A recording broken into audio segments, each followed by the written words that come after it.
ఓం సాయిరామ్. సాయి భక్తులందరికీ నమస్కారం అండి. సాయిబాబా దయ వల్ల అందరూ ఎక్కడున్నా సంతోషంగా ఉండాలని చెప్పి సాయి తరపున నేను కూడా మనస్ఫూర్తిగా కోరుకుంటున్నాను. ఈరోజు వీడియోలో సాయి పిలుపు ద్వారా మనకు వచ్చినటువంటి సందేశం ఏంటంటే, గుర్తుపెట్టుకొని తప్పకుండా నేను చెప్పినటువంటి సందేశాన్ని విను. ఈరోజు రాత్రి 11 గంటలలోపు నీ జీవితంలో ఒక అద్భుతాన్ని తప్పకుండా నువ్వు చూడబోతున్నావు, శుభవార్తను వినబోతున్నావని బాబాగారు మనకు ఈరోజు ఈ సందేశం ద్వారా మన ముందుకైతే వచ్చారండి. సందేశాన్ని ఎందుకు అందించాలనుకుంటున్నారు అనేది మనం ఆయన మాటల ద్వారానే తెలుసుకుందాం. వీడియో మొదలుపెట్టే ముందు ప్రతి ఒక్కరికి ఒక చిన్న రిక్వెస్ట్ అండి. ఈ సందేశం కనుక మీ అందరికీ మనస్ఫూర్తిగా నచ్చినట్లయితే మన వీడియోకి లైక్ చేసి మరికొంతమంది సాయి భక్తులకైతే షేర్ చేయండి. కొత్తగా మన ఛానల్ని ఎవరైనా చూస్తుంటే కనుక తప్పకుండా సబ్స్క్రైబ్ చేసుకొని సపోర్ట్ అయితే ఇవ్వండి. ఇంకా మీకు ఎలాంటి సమస్యలు బాధలు ఉన్నా కూడా నాకు కామెంట్ అయితే రాయండి. నేను గుడికి వెళ్ళినప్పుడల్లా మీ పేర్లు చదివి అర్చన అయితే ప్రేయర్ అయితే చేయిస్తాను. బాబాగారి సందేశాన్ని వినే కన్నా ముందు చాలామంది ఎక్కడెక్కడో జాతకం అనేది చెప్పించుకుంటూ ఉంటారు కదండి. ఎలాంటి ప్రయోజనం లేక చాలా బాధపడుతూ ఉంటారనమాట. కానీ ఈ గురువుగారి దగ్గర చూపించుకున్న ప్రతి ఒక్కరికి కూడా 100% పరిష్కార మార్గం లభించిందండి. చాలా నమ్మకమైనటువంటి గురువుగారు అనమాట. షిరిడి సాయిబాబా ఆశీస్సులతో మనకి జాతకం అనేది చెప్తారండి. స్త్రీ పురుషులకు వశీకరణం కూడా చేస్తారు. ఇతర ఎటువంటి పర్సనల్ సమస్యలైనా మనకు జ్యోతిష్యం చెప్తారు. వీరి నెంబర్ వచ్చేసి 8886784446. ఫోన్ ద్వారానే మీకు జ్యోతిష్యం చెప్తారు. ప్రేమ సమస్యలు, పెళ్లి సమస్యలు, మనోవేదన, శత్రు సమస్యలు, పిల్లల పొరపాట్లు, ఇంకా భార్యాభర్తల మధ్య సమస్యలు, విడాకులు, ఇంకా ధన సమస్య, మీ జీవితంలో ప్రతి ఒక్క సమస్యకి గురువుగారి దగ్గర తప్పకుండా పరిష్కారం లభిస్తుందండి. పరస్త్రీ మరియు పురుష వశీకరణం చేస్తారు. స్త్రీ పురుషులకు ఎటువంటి సమస్యలున్నా 100% పరిష్కార మార్గం తప్పకుండా చూపించబడుతుంది. గురువుగారికి నమ్మకంతో ఒకసారి కాల్ చేయండి. ఇక్కడ స్క్రీన్ పైన నెంబర్ కనిపిస్తుంది కదా, ఈ నెంబర్కు కాల్ చేసి సమస్యను చెప్పుకోండి. సమస్యకు తగినటువంటి పరిష్కారం పూజలు పరిహారాల రూపంలో చాలా చక్కగా వివరిస్తారు. చాలా నమ్మకమైనటువంటి గురువు గారు. ఒకసారి తప్పకుండా ప్రయత్నం చేసి చూడండి. ఇప్పుడు బాబాగారి సందేశాన్ని విందామా మరి. గుర్తుపెట్టుకొని నేను చెప్పినటువంటి సందేశాన్ని పూర్తిగా ఆలకించు. తప్పకుండా నువ్వు ఈరోజు రాత్రి 11 లోపు నీ జీవితంలో ఒక ఊహించినటువంటి అద్భుతం జరగబోతుంది. ఎవరు నిన్ను చూసి హేళన చేస్తున్నారనో లేదంటే నిన్ను పట్టించుకోవడం లేదని అసలు అనుకోవద్దు. చూడమ్మా, ఇప్పటి వరకు నిన్ను ఎవరైతే బాధిస్తున్నారో, ఎవరైతే నిన్ను చూసి హేళన చేస్తున్నారో వారందరూ కూడా నీ ఎదుగుదలకు చూసి ఓర్వలేకపోతున్నారు. నువ్వు నీ ఏ పనిలో అయితే ఉన్నత స్థానాన్ని పొందబోతున్నావో అది వారికి తెలిసి నిన్ను ఎలాగైనా సరే ఆ పనిలో నుండి తరిమి కొట్టాలనో లేదంటే ఆ పనిలో నీకు మంచి విజయం రాకూడదనే ఉద్దేశంతో వారు నిన్ను ఎన్నోసార్లు అంటే కించపరిచే విధంగా ఇష్టం లేకుండా మాట్లాడుతూ నీకు ఏ పనిలో అయితే లాభం రాబోతుందో ఆ పని వలన నీకు ఏమాత్రం కూడా లాభం రాకుండా చేయాలని వారు చేసుకున్నటువంటి సంకల్పాన్ని నేను వారిని తిప్పికొట్టబోతున్నాను. ప్రస్తుతం నువ్వు వారిని చూసి భయపడిన అవసరం లేదు.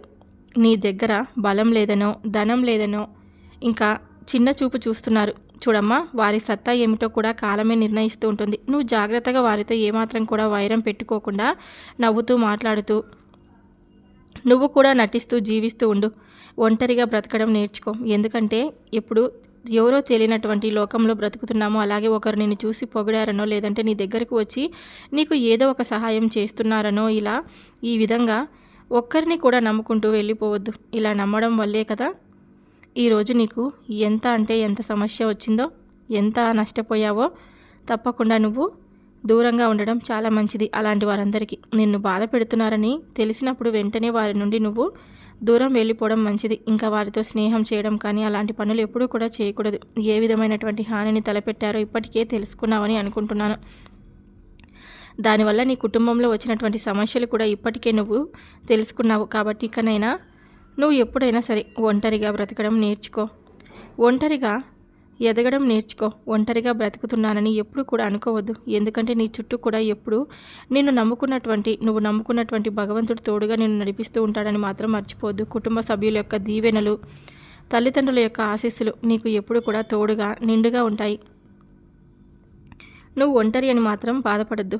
మనుషులు ఎప్పుడు కూడా అంటే నీ చుట్టూ ఉన్నవారు ఎప్పుడు కూడా వారి సహాయం ఉన్నంత వరకు లేదంటే వారి అవసరం ఉన్నంత వరకు నీ దగ్గర ఉంటారు. తర్వాత తిరిగి నీ దగ్గరకు రమ్మన్నా కూడా రారు. కాబట్టి అలాంటి వారి కోసం నువ్వు నీ సమయాన్ని అంతా వృధా చేసుకొని మరీ వారి కోసం ఆలోచిస్తూ నీ కాలాన్ని నువ్వు వ్యర్థం చేసుకోవద్దు. నువ్వు చేరుకోవాలనుకునేటువంటి గమ్యంపై ముందుగా ఎప్పటికప్పుడు దృష్టిని సారిస్తూ ఉండు. అలాగే మంచి ఆలోచనలను చేస్తూ ముందుకు వెళ్తూ ఉండు. కొండంత భారాన్ని నాపై మోపావు కదా, ఆ భారాన్ని నేను తప్పకుండా ఎప్పటికీ మరవను. ఎప్పటికైనా సరే మర్చిపోకుండా జాగ్రత్తగా ఆ భారాన్ని మోస్తూ ఉంటాను. కాబట్టి నువ్వు దాని గురించి ఎప్పుడూ కూడా ఆలోచించొద్దు. నేను ఒక పనిని అప్పగించాను కదా బాబా, నాకు అది చేస్తావా లేదా అనే అపనమ్మకంతో ఉండవద్దు. నీ పనిని నేను ఎప్పుడైనా సరే పూర్తి చేయగలను అంటే క్షణాలలోనైనా సరే నీకు అడిగింది నీకు చేతికి ఇవ్వగలిగినటువంటి సామర్థ్యం కలవాడు ఈ సాయినాథుడు. ఈ సాయి కాకపోతే ఎందుకు కొన్నిసార్లు ఆలస్యం చేస్తాడంటే, మీకు ఏదైనా కానీ పని జీవితంలో మీరు తెలుసుకోవాలని అంటే, ఒకటి మీరు ఎంచుకున్నటువంటి పని కావచ్చు, లేదా ఎవరైనా స్నేహితులు కావచ్చు, లేదా మీరు ఎంచుకున్నటువంటి బంధం కావచ్చు, ఇలా ఏదైనా కానీ మీరు అడిగిన వెంటనే నేనైతే ఇవ్వలేను. కొన్నిసార్లు మీ కర్మానుసారంగా జరిగిపోతూ ఉంటాయి. కొన్నిసార్లు మాత్రం మీరు ఎంతగా అడిగినా కూడా అవి చూస్తూ ఉంటాను. కేవలం కోరిక పట్ల కానీ, లేదంటే మీ సమస్యల పట్ల కానీ ఇలా జరుగుతుందంటే మీరు తప్పకుండా వాటి గురించి పూర్తిగా తెలుసుకుంటారని కాస్త మీకు సమయాన్ని కేటాయిస్తాను. కానీ మీరు ఆ లోపు అర్థం చేసుకోకుండా నేనేదో మీ జీవితంలో మీరు అడిగింది ఇవ్వడం లేదని మాత్రమే అనుకుంటారు. కానీ దాని వెనక ఎలాంటి సమస్య వస్తుందో, దాని వెనక మీరు ఎలాంటి బాధను అనుభవిస్తారో అది నాకు మాత్రమే తెలుసు. దాని వెనుక ఉన్నటువంటి ఆంతర్యం ఏమిటో తెలుసుకోలేకపోతున్నారు. కానీ ఏదైనా కానీ నువ్వు కర్తవు కాదు, గర్వాహంకారంతో వాటి నుండి నువ్వు బయటపడితే చాలు. మిగతావన్నీ కూడా నేను చూసుకుంటాను. చూడు, జాగ్రత్తగా ఉండు. ఎందుకంటే దేని గురించి అయితే నువ్వు ఏ పనిలో అయితే నువ్వు నీ గమ్యాన్ని చేరుకోవాలనుకుంటున్నావో దాని నుండి నిన్ను దూరంగా నెట్టివేయాలని చూస్తున్నారు. నీ చుట్టూ ఉన్నవారు అలాంటి వారి దగ్గర కాస్త మేల్కొని జాగ్రత్తగా ఉండు. ఎప్పటికప్పుడు సదా నన్ను గుర్తుంచుకుంటూ ఉండు. హృదయపూర్వకంగా నాపై విశ్వాసాన్ని పెంచుకో. నీకు ఎంతో మేలు చేకూరుతుంది. అది ఎప్పటికప్పుడు కూడా నీకు ఎన్నోసార్లు చెప్పాను. మేలు జరిగేలా సహాయం చేసేవాడు నీ బాబా. ప్రతి విషయాన్ని నేను చూసుకుంటానని మర్చిపోవద్దు. నువ్వు ఏ విషయం పట్ల కూడా నిన్ను ఎవరో దూషిస్తున్నారనో, కించపరుస్తున్నారో, లేదంటే అవమానపరుస్తున్నారనో, లేదంటే నీ పనిలో అడ్డంకులను సృష్టిస్తున్నారనో వారందరి గురించి నువ్వు పట్టించుకోవద్దు. ఎప్పుడు కూడా నేను చూసుకుంటాను. నా బిడ్డల్ని నేను కాపాడకపోతే ఇంకెవరు కాపాడుతారు చెప్పండి. కాబట్టి నువ్వు జాగ్రత్తగా ధైర్యంగా ఉండు అని చెప్తూ ఉన్నాను. నా బాబా నాకు ఎప్పుడు కూడా మహారాజే అని అంటూ ఉంటావు కదా, మీ స్నేహితులతో కానీ, లేదంటే మీ ఇంట్లో వారితో కానీ. మరి నీ బాబా నీకు మహారాజు అయినప్పుడు మీరందరూ కూడా ఈ మహారాజు బిడ్డలే కదా. కాబట్టి మీరు కూడా మహారాజుల్లా సంతోషంగా ఆనందంగా ఉండాలి. కష్టాన్ని చూసో, లేదంటే ఎవరో నిన్ను భయపెడుతున్నారనో వారిని చూసో నువ్వు భయపడొద్దు. నేను ఎప్పుడు కూడా నీ చెంతే ఉంటున్నాను. హృదయపూర్వకంగా నీ సాయిని ప్రేమించు. ఎవరైతే ఎప్పుడు కూడా నన్ను చూస్తూ నా గురించే వింటూ ఎప్పుడు సాయి సాయి అంటూ నా నామస్మరణ చేస్తూ నా యందే మనస్సును ఎప్పుడూ నిలుపుతూ ఉంటారో వారు నిశ్చితంగా భగవంతుని చేరుకుంటారు. ఇందులో ఎలాంటి అనుమానమే లేదు. ఇక ఎవరి గురించి నువ్వు భయపడనవసరం లేదు. నువ్వు మాత్రం ఎవరితోనూ పోటీ పడవద్దు, ఎవరిని కూడా నిందించొద్దు. అంటే నిన్ను నిందించిన వారిని కూడా తిరిగి నువ్వు నిందించవద్దని చెప్తున్నాను. అసలు పట్టించుకోవద్దు, చెడుగా మాట్లాడవద్దు. వారు నిన్ను ఎంత బాధ పెట్టాలని చూసినా కూడా నువ్వు మాత్రం సంతోషంగానే వాటిని స్వీకరించు. అన్ని రకాలుగా వారికి గుణపాఠం చెప్పు. నువ్వు స్వీకరించు. తర్వాత జరగబోయేటువంటి రోజుల్లో నీకు వారి గురించి ఏం చెప్తానో సాక్షాత్తు నీ కళ్ళల్లో నువ్వే చూస్తావుగా. నీ కళ్ళతో కొన్నిసార్లు జీవితంలో ఒక మనిషి ఎదుర్కోలేనటువంటి సమస్యలు ఎదురైనప్పుడు కిందకు కుప్పకూలిపోతాడు. అది నాకు బాగా తెలుసు, నేను అర్థం చేసుకోగలను. అలాంటప్పుడు కేవలం భక్తితో, శ్రద్ధతో ఈ సాయిపై దృష్టి నిలిపితే ఆయన మనలో ఉన్నటువంటి శక్తిని ఒక్కసారిగా మేలుకొల్పి మనం మరలా నిలదొక్కునే విధంగా మనకు ఒక దారినైతే బాబా చూపించే దిశగా చేస్తాడు. కాబట్టి జీవితంలో కోలుకోలేని విధంగా ఎవరికైతే కష్ట నష్టాలు వస్తూ ఇంకా ఉంటాయో అలాంటి వారందరూ కూడా డీలా పడిపోవద్దండి. జాగ్రత్తగా ధైర్యంగా ఉండండి అని బాబా అందిస్తున్నటువంటి సందేశం అండి. మనకు కొన్నిసార్లు అసలు కొంతమంది అయితే మనం ఏదైనా ఒక పని చేస్తున్నా ఆ పనిలో మనకు ఏదైనా లాభం వస్తుందని తెలిసిన వెంటనే ఈర్ష్యా స్వభావంతోనో, లేదంటే కుళ్ళు కుతంత్రాల చేసైనా సరే మనపై వారిని ఎప్పుడు కూడా వాళ్ళ ఒరిజినల్ ఒపీనియన్ని మన ముందు నటిస్తూ వస్తూ ఉంటారు. వారు చేసినటువంటి విష ప్రయోగాలు నిజంగా చాలా అంటే చాలా భయం వేస్తూ ఉంటుందన్నమాట. చూసే వాళ్ళందరికీ మనల్ని బాధించే విధంగా కూడా ఉంటాయి. అలాంటి పనుల వలన మనం ఎంత బాధపడినా వారి గురించి మనం తెలుసుకోలేకపోతున్నాం. వారికి కాస్త దూరంగా పెట్టడం కూడా మంచిది. అంటే వారి స్వభావాన్ని మనం అర్థం చేసుకొని ఇట్టే అర్థమైపోతుంది కదా. కొంతమంది చేసేటువంటి పనుల వల్ల కానీ వాళ్ళు చిన్న చూపు వల్ల కానీ లేదంటే మనకి ఎక్కువగా మోపేస్తున్నారు అని కాస్త దూరంగా పెట్టడమే మంచిది. ఎందుకంటే మన పనికి వారు అడ్డు తగులుతున్నప్పుడు మనం ఏం చేయాలంటే సంతోషంగా అంటే నవ్వుతూ నటిస్తున్నట్లుగానే వారి నుండి దూరం అయిపోవడం వల్ల మనకు వారి నుండి ఎలాంటి హాని కూడా కలగకుండా ఉంటుంది. అలా మనకు ఎవరైతే కీడు తలపెట్టాలని చూస్తూ ఉంటారో అలాంటి వారిని బాబాగారు తప్పకుండా చూస్తూ ఉంటారని, వారి గురించి కూడా అసలు పట్టించుకోవద్దని చెప్తూ ఉంటారు. వారి గురించి మీ మనసులో ఏమీ కూడా ఇంకా ద్వేషభావాలు కూడా పెట్టుకోవద్దండి. వాళ్ళు చీడపురుగుల లాంటి వారని అక్కడికే వదిలేయండి. ఎప్పుడు కూడా మీరు సంతోషంగా ఉండడానికి ప్రయత్నించండి. ఎందుకంటే మనకు ఈరోజు ఇచ్చినటువంటి సమయాన్ని మనం వృధా చేసుకోకుండా తప్పకుండా సద్వినియోగపరచుకోవాలి. నీకు ఎన్ని కష్టాలు ఉన్నాయని కాదు, నువ్వు నీపై ఎంత ఆత్మస్థైర్యం ఉంది అనేదే, నీకు భగవంతుడి పట్ల ఎంత విశ్వాసాన్ని కలిగి ఉంటున్నావు అదే నాకు ముఖ్యం. కాబట్టి నీ కష్టాల గురించి బాధల గురించి నువ్వేమీ కూడా బెంగపడని అవసరం లేదు. నేను చేయవలసినటువంటి ప్రతి పని కూడా సక్రమంగా చేసేశాను. ఇక నీ జీవితంలో ఉన్నటువంటి కష్ట నష్టాలన్నీ కూడా తొలగించి పూర్తిగా ఈ సాయి అభయాన్ని నువ్వు తప్పకుండా పొందబోతున్నావు. ఎప్పుడు కూడా అన్ని విధాలుగా అర్హురాలుగా మారిపోతున్నావు. నాపై అంతా అచంచలమైనటువంటి విశ్వాసం ఉంచినందుకు, నీ సమస్త భారం అంతా కూడా నాపై పడివేసినందుకు నీ పని నేను తప్పకుండా చేయకుండా ఏ రోజు కూడా ఆపలేదు. కాకపోతే నువ్వు అడిగిన విధంగా ఆలస్యం అయితే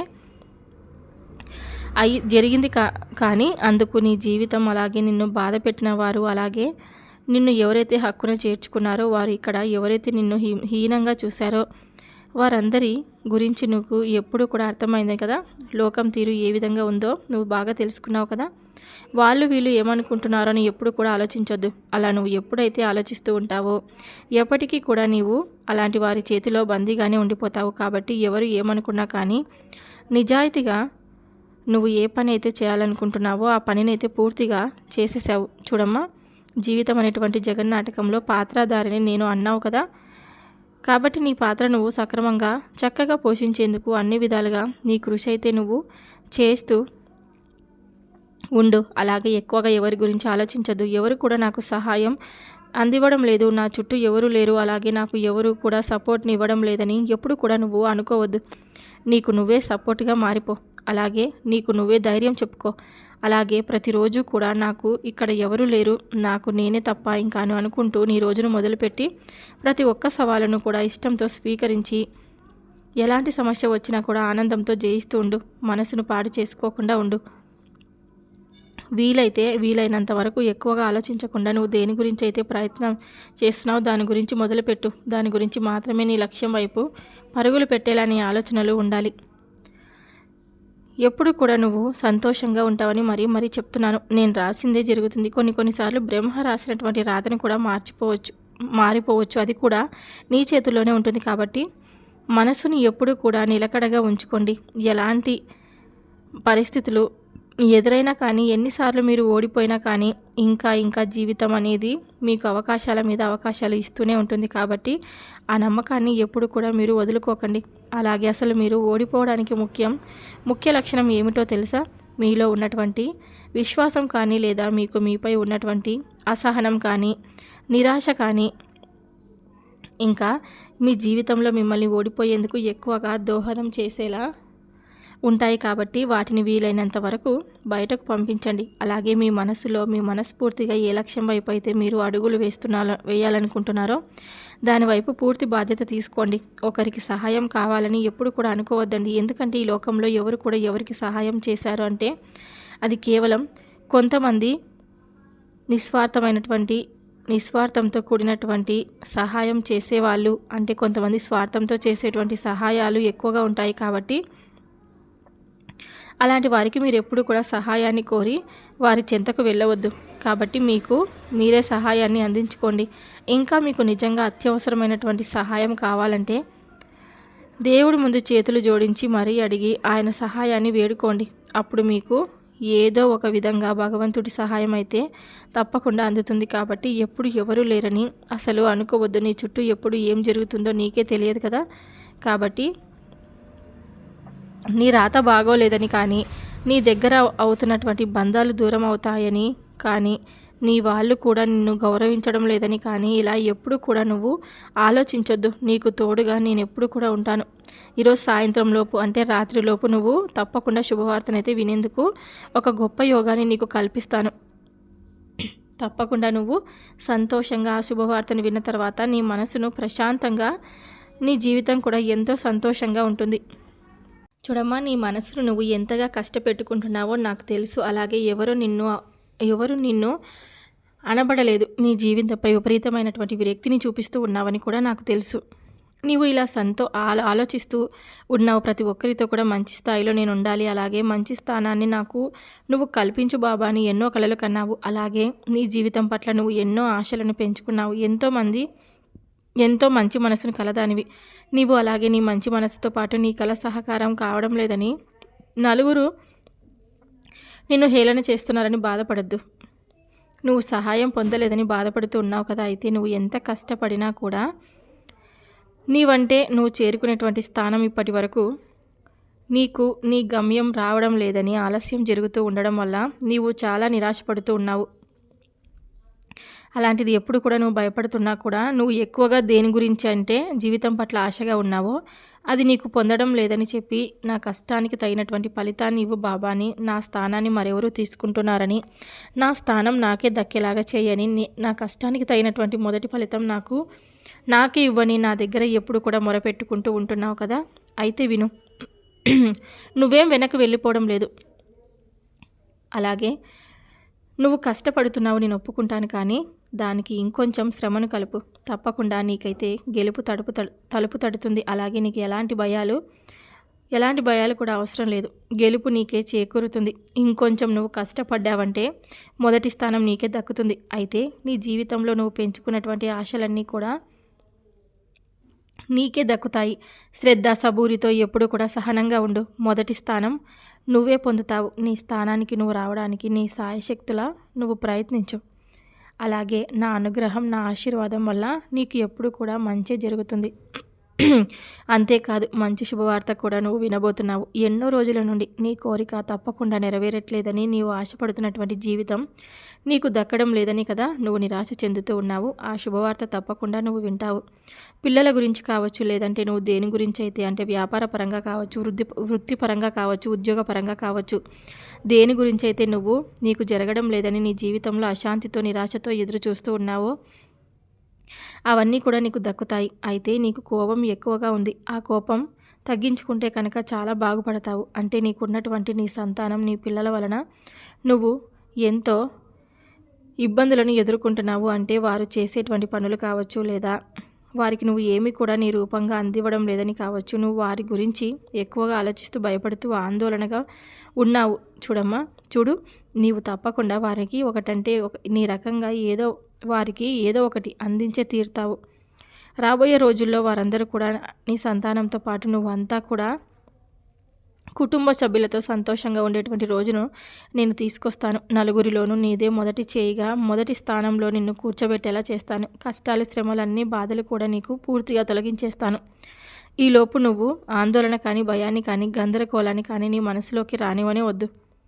నువ్వు ఎప్పుడైతే దిగులు చెందుతూ ఉంటావో అప్పుడు నీకు ఉన్నటువంటి లక్ష్యం కూడా నిన్ను నిరాశపరుస్తూ ఉంటుంది. నిన్ను ఇంకాస్త దిగులు చెందే విధంగా నీ మనసును విరక్తి పుట్టేలాగా చేస్తుంది. కాబట్టి మంచి ఆలోచనతోనే ఉండు. నీ మనసును మంచిగా ఉంచుకో. నాకంతా మంచి జరుగుతుంది. నేను బాబాను ఒకటి అడిగాను, ఆయన ఈరోజు నాకు తప్పకుండా, ఈరోజు కాకపోయినా రేపైనా సరే నేను అనుకున్నది నాకు తప్పకుండా ఇచ్చే తీరుతాడని కలలు కను. అలాగే నీకు దక్కని దాని గురించి అయితే నువ్వేమీ అడగలేదు కదా. జీవితంలో నువ్వు ఆశపడిన దానికోసమే కదా నువ్వు తాపత్రయపడుతుంది.